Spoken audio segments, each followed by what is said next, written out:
Hi, I'm Kelly Mitchell and I'm a network marketing professional, and I'm here to summarise Eric Worre's Go Pro Chapter 5, and that's Skill 2, and it's inviting your prospect to understand your opportunity or your product. Now, Eric talks a lot about how when in the beginning he felt like he was bombarding his friends and family and people until they thought basically that he was going to keep targeting them until they bought from him. And he said that's not the way to do it. And this chapter is all about how to correctly approach your prospects and get the best results. And it takes you from 5% chance of your prospect watching whatever you send to them to an 80% chance. So it's definitely worth listening to. Now he talks about watching the people who are key in your industry. And learning from their mistakes and learning from the things that they do really, really well at the moment. And one of those things that he talks about key players doing is farming.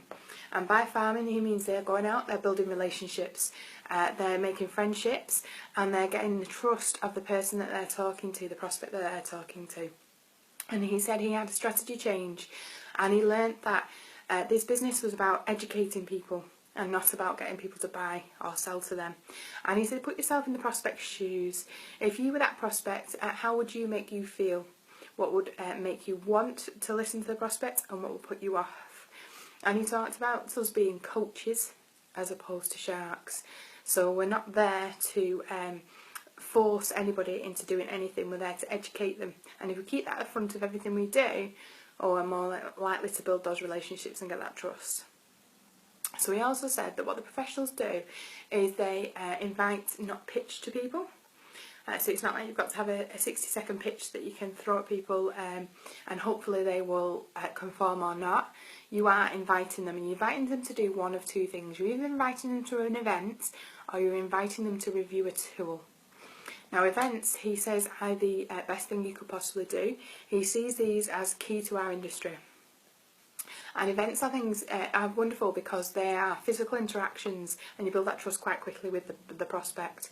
There's also a lot of social proof there because people are going and they're seeing what other people are seeing, and they're seeing that it's not just you making something up, there are lots of people doing it. It's also a way to educate your prospect without you actually having to physically do it. The person that's leading the event will be running it in a way that's suitable for your business.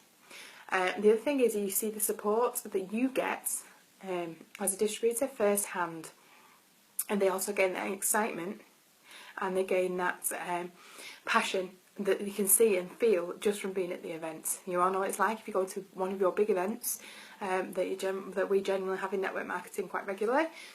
You get that passion and you get that fire in your belly, and then they see that and they're quick to want to join from that. And then you get your testimonials, which is a big thing for me really. That was the reason I joined network marketing. It was the testimonials that I heard at one of these big events that made me want to join the business myself. So I know how extremely touching those can be.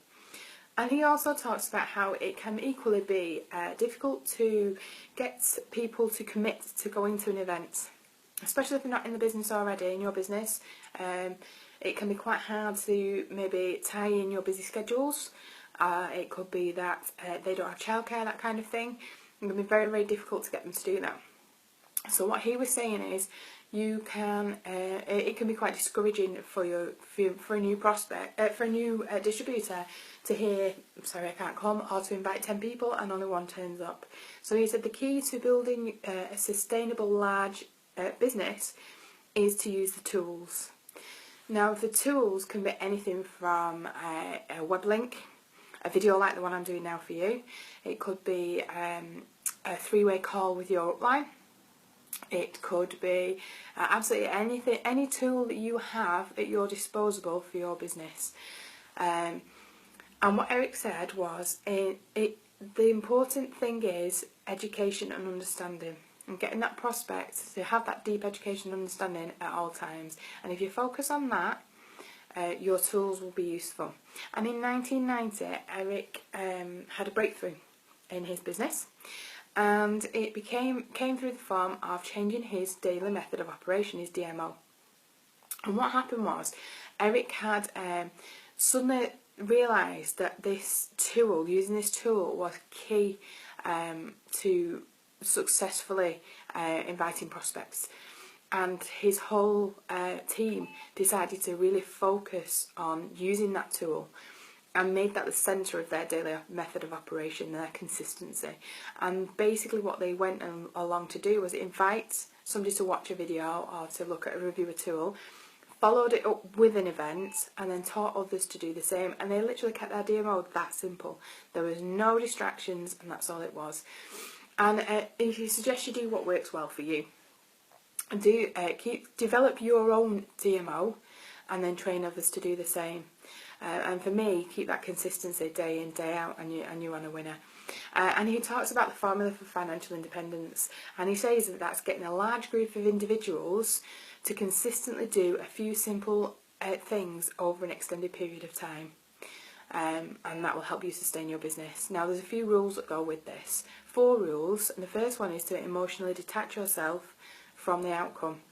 And that goes along with the fact that we have to educate our prospects. So we're going back to that education and understanding of being our goal.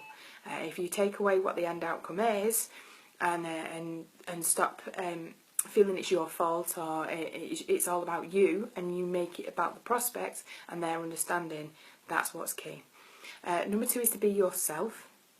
If you change the way you do things, people are going to notice, and they're not going to buy into you. You've got to be a product of the product. The third thing is to bring passion to what you do, and it's not what you say, but it's how you make the person feel that they remember. And that's again another key one to our industry. And the fourth one is your posture. It's got to be strong. You've got to have a really strong posture, and by that, if you're not confident, it radiates through what you do. So even if you just practice being confident for 10 minutes a day, up to an hour a day, maybe 2 hours a day, that you try and be really, really confident in the conversations that you're having, and then eventually that becomes second nature and you can just carry it off. And there's also 8 steps to actually sending the tool. So before you've done anything, you have these 8 steps. And the first one is to be in a hurry. So you're setting the tone for your conversation with your prospect. You're trying to respect their time. You're getting them to respect your time, and you're getting them to respect your products, because you're saying, I'm in a hurry, I've got to go, I don't have that much time to share this with you. You're not being desperate to sell them something, but you want to share. So if you warm market, it might be something along the lines of, oh, I'm glad I caught you. And for your cold market, it might be, now isn't the time to get into this. And then you're going to move on to step 2, and step 2 is to compliment the prospect. And that's got to be really positive, and you've got to be very, very sincere with them.